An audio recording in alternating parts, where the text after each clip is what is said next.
Hey guys, Bird Yu-Gi-Oh here. So today I'm doing my Dinomist deck. It's been a while since my last deck profile, so I thought I'd do a little update. It's one of my favorite decks. It's extremely powerful. Not used very often. A lot of people don't know about the effects of these cards. It's actually a really good control deck. It is still a pendulum deck, but it is very control-y. And you can get into some really powerful extra deck monsters that we'll get to. So yeah, let's get right into this one. Starting off with... So basically the Dinomists are separated into two different types. There's level 4s and level 5s. I'll start off with the level 5s. And then they're also divided into Pendulum Scale 6 and Pendulum Scale 3. And I'll explain that when we get to it. But yeah, 3... Whoops. This one was out of the shot the whole time. So yeah, this is our first level 5, Dinomist Rex. Now, his effect when he's on the field is if this card attacks at the end of the damage step, you can tribute one other Dinomist monster, and you can either have this card make a second attack, or just shuffle one card from your opponent's hand or their side of the field into the deck, and then this card gains 100 attack. So that is really cool because it doesn't target and it shuffles it into the deck. Really cool, really excellent card. And then it's a Pendulum Scale 6, which all of the Pendulum Scale 6 Dinomist monsters, you can negate an activated card effect that targets another Dinomist card you control, and then you destroy this card if it's in the Pendulum Scale. And then along with Dinomist Charge, you're then going to be able to get that card right back to your hand to just use next turn. So really good. And then the other kind of boss monster, I guess you could say, is Spinos. It's another level 5. Now this one, it's not a battle phase effect, but you can just tribute one other Dinomist monster, and you can either have this card can attack your opponent directly, or it can make a second attack during the battle phase. And it has 2,500 attack. Very good card. And then this one is the first of the Pendulum Scale 3s, which those are if another Dinomist card you control would be destroyed by battle or card effect, you can destroy this card instead. And then, like I said, again, when it's in the Pendulum Scale, if you're destroying that card, then you can add it back to your hand with Dinomist Charge. So really cool deck. And then one of our kind of turbo cards, Ceratops. It's a level 5 again. If all monsters you control are Dinomist, you can just special summon this card from your hand for free. So it's a level 5 machine type. You kind of see where that's going there. You can go into a Nova with him pretty easily. And also, Brachion is another one. He's the last of the level 5, so these are all the level 5s. Now, him, if you do not control a Brachion in your monster zone, and your opponent controls a monster that has the highest attack, you can just special summon this from your hand. So basically go in second if you have this in your hand. You're most of the time going to be able to special summon this as long as your opponent has a monster. So that is all the level 5s. The 4s...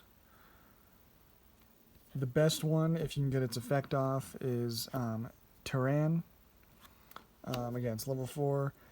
When this card destroys an opponent's monster by battle, you can just add any Dinomist card from your deck to your hand.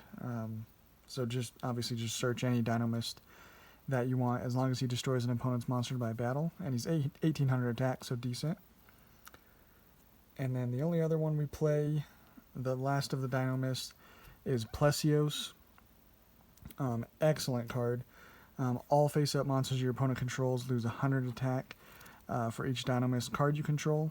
And again, level 4, water type. We'll get to that in the extra deck, why those are so good.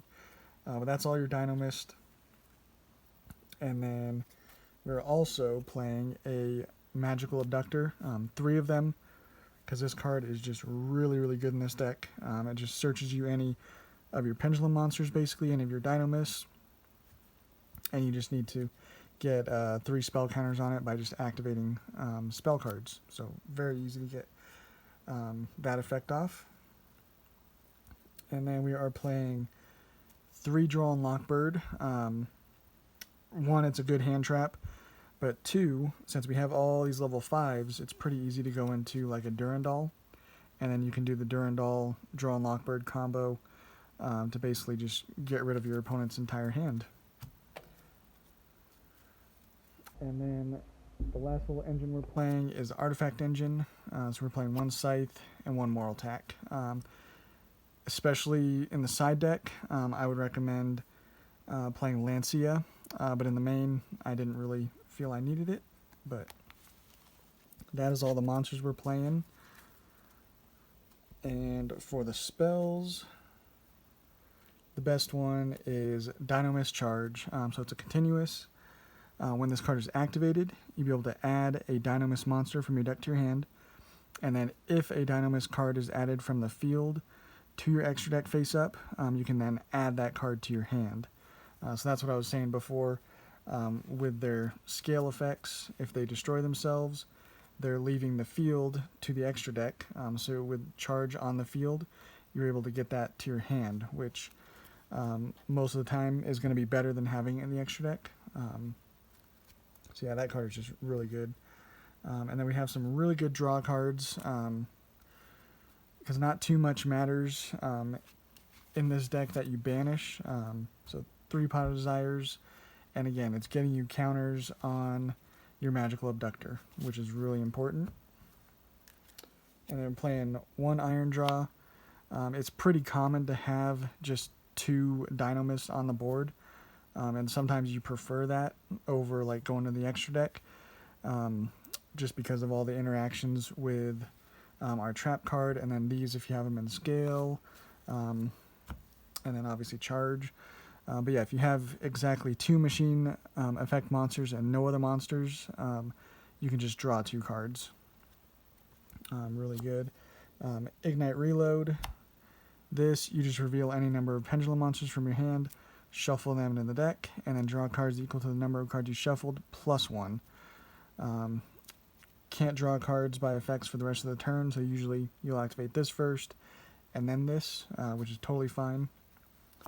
And then last one, Upstart Goblin.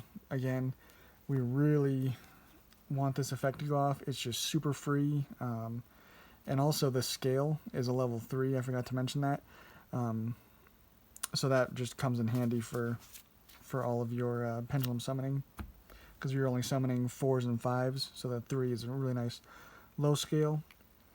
And then for the traps, 3 Sanctum, because we're playing that Artifact Engine, which again is pretty easy to side out for like a Kaiju engine if you are going second. So I really like the Artifact Engine. And then probably the best card for Dinomist, Dinomist Howling.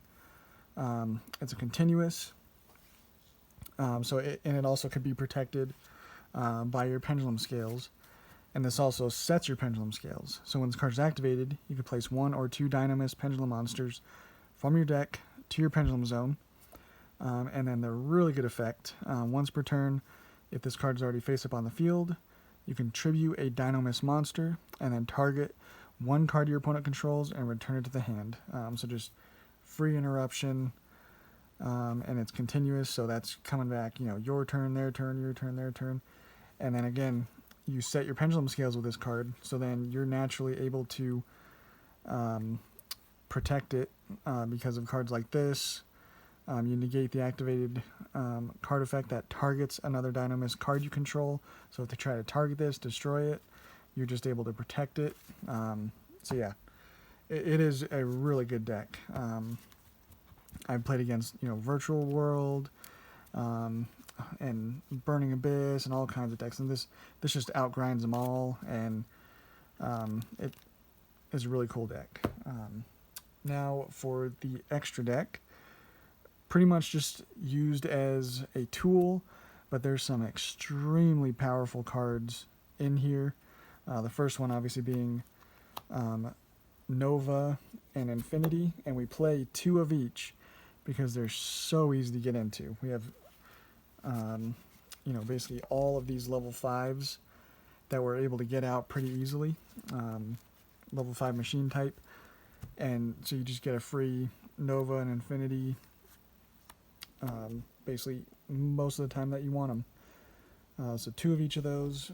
And then I mentioned it earlier, Durandal is another easy one to go into. And usually, if you open that Drone Lockbird and you have the ability to go into one of these, you're usually going to go into Durandal. But obviously Infinity is amazing too, so either way, you get an amazing card. And then also, since we're playing, again, level 4 water types, you can make a Bahamut Shark and then use him to special summon a Totally Awesome, which if you can make it, you know, if you can get 2 level 5s, 2 level 4s, you're able to make a Totally Awesome and an Infinity, you know, just in one turn, just by being able to have, you know, 2 level 4s, 2 level 5s. Simple as that. And then with just some other generic rank 4s, Dugaris, Tornado Dragon, and then I throw in an Abyss Dweller because, again, you're playing water types. So you can have this card gain 500 attack, which is kind of cool, but just a good card in general. And then for our links, playing the 1 IP Masquerena for going first, obviously. Excuse me. And then Nightmare Phoenix, Nightmare Unicorn. So usually you're using the IP Masquerena on your opponent's turn to go into Unicorn, but then you can also obviously use these to get rid of problematic cards on the board. And then Borlo Dragon and Borosword Dragon. You're really hardly ever going to go into them because, like I said, this is a control deck, and you can usually do everything you need to do with just, you know, like the trap card and some of your Dinomist monsters just on the field. You can usually do that, or you're usually just going into Infinity or your Shark into Totally Awesome. So usually not going into these very often, but they're there if you need to. Really nice, but yeah, that's the deck, guys. Again, it is a very, very good deck. Nobody plays it. Nobody knows about it. But it is extremely powerful. It goes into a lot of powerful cards. And it outgrinds a lot of decks. But yeah, try it out, guys. Try it out online. It's super fun. And yeah, stay tuned, and we'll catch you on the next one.